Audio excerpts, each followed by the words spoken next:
Yeah, I think it's probably a little microcosm of our season, I would say, Mm. in that we were super competitive. We were in the game all the way through. Restricted them to very little in the way that we do typically. Certainly had the better chances of the game, I would say, if only by a little, but have come out on the wrong side of a game that was decided on very fine margins, and I think that's been the case for most of the year. And in some senses, I'm really proud of how well over the course of this season, in every game, we've been able to compete. Probably stripping away just one in the Chicago game after we play 120 minutes on the Wednesday beforehand. I think that's probably the only game that we haven't really been in all the way through, and we've obviously been incredibly consistent over the course of this season in not losing back-to-back games in the league, and finding a very competitive, if not very fluid and high level version of ourselves almost every week. And I think with where we are, that's a really important thing. And I think that game reflected that today.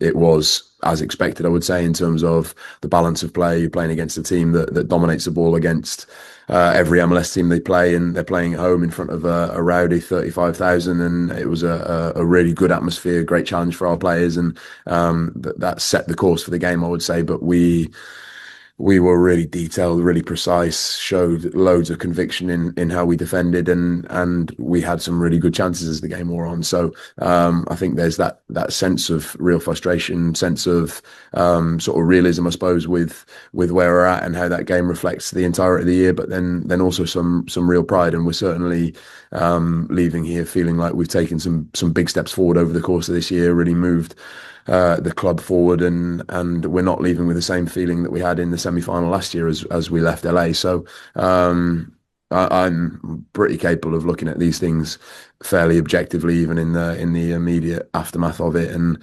I certainly will look back with a lot of pride as to how we got to this stage, and then how we've competed today. And I think on another day we find ourselves through, and we feel phenomenal about where we've got to as a team and where we've got to as a club. You mentioned missed chances, one of those being Robin Lutz, where Pilcher just came out of nowhere to make that save. How do you feel about that save and about Robin Lutz's chance there? Yeah, I mean, Robin did really well to make the chance in the first instance, and showed some real composure to get it back on his left foot. And again, it's an incredibly fine margin that sees the ball out rather than in, and sometimes that is the game, isn't it? Ball goes in one day, you're through and you feel fantastic. Ball doesn't go in today, and we're getting asked some very, very different questions to the ones that we might. So I can't criticize Rob in that moment. It's a phenomenal clearance, and certainly a moment that we will look back on and feel like it was one that the game hinged on, in hindsight, in that there's sort of very little either way after that chance.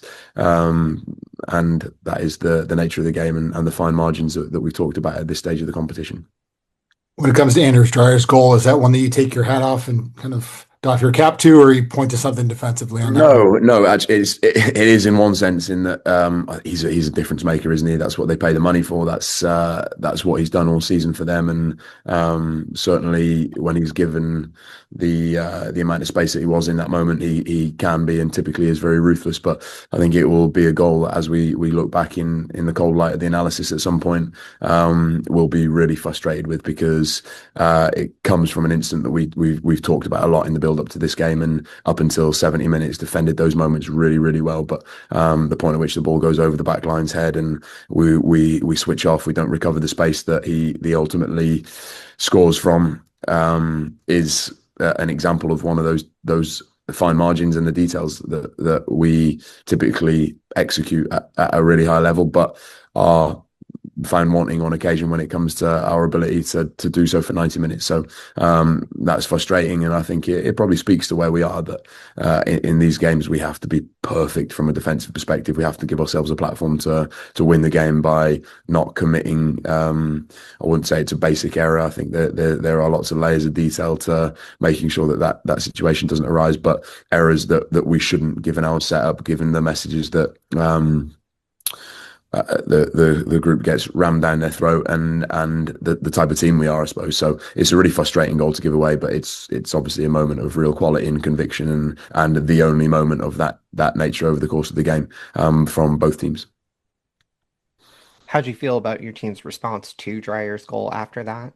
Yeah, I think we gave it a really good go. We didn't create anything clean cut, but I felt like we were able to wrestle some momentum back, and we finished with certainly a flurry of real energy and intent, and made changes off the bench with that in mind. And whilst we couldn't create anything really clean cut that got us back in the game, it certainly wasn't for want of trying. And again, we've got a group of players that know how to bounce back. We've got a group of players that are incredibly resilient and have shown that in most situations where we found ourselves behind over the course of this year, and more so than the previous game against Seattle. So I can't fault the response, and I would say, yeah, it's a really tough one to swallow, but I can only be positive about most of the performance there.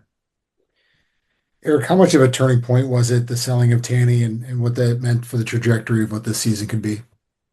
I think it's very difficult to say otherwise. I think I'm not gonna pull the wool over anyone's eyes, I suppose, by speaking about it differently, but I haven't wanted to dwell on that. We haven't talked about it internally all that much. Obviously, don't talk about that type of thing with the players, and we have wanted to be super positive, constructive, and we have found a way in spite of the fact that we've lost a very obvious key component of our team, our style, the way in which we've been successful up until this point. We've found a way to grind through that, and we've been adaptable, and we found ourselves at this stage of the competition, which is, it's not easy to do. We've hit the semi-finals 2 years in a row, and in no small part due to how we've adapted to Tanny's loss, and we haven't been the same threat. Of course, we. As you guys well know, designed a lot of the playing style around having those qualities on the last line. But there's the obvious question marks with timing that are presented by the window and everything that's gone with that, and the brilliance of the opportunity for Tanny. And I think since he's gone there, we've been incredibly sort of proud as a club, I suppose, and a group of people that worked with him, to see the platform that he had here, how he grabbed it by the scruff of the neck, used it, what he's gone on to do there. But of course, it was tough for us. But I don't think any of us have been feeling sorry for ourselves.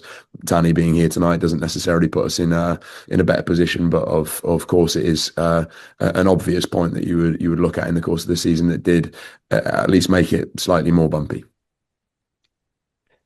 With the off season just around the corner now, really, how are you looking at the team heading into 2026?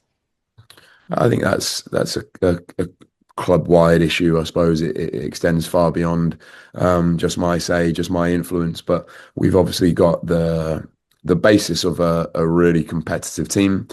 We of course want to evolve. We want to move the style on. We want to move the club's ability to be consistently very competitive at the top.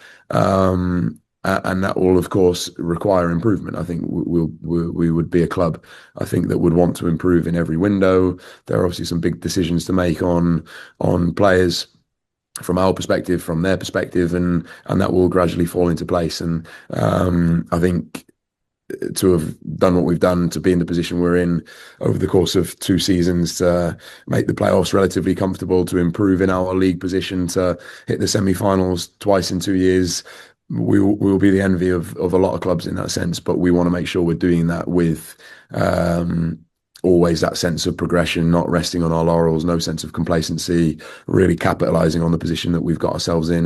And there are, of course, some things that would help us develop the style, help us become a team that is more comfortable over the course of the year. But I wouldn't wouldn't swap what we've built over the course of these 2 years here. I've loved it as a coach. I feel like it's really developed me and my staff, and we've loved working with the group of players. They're a really honest group of players, and we feel like as a group, us players, staff, and everyone that's around that, we can find solutions to problems. We can find a way of making our group far more competitive than our means and spend and those types of things would suggest. And that's a great challenge, and one that I've loved leading, and I feel like it's brought the best out in me, and I will look back in over the 2 years and feel like I've developed at every step of the way in the way that I hope the group has. I have two more quick ones about the game. What happened with Mickey Veras at halftime? It was a pretty run-of-the-mill incident.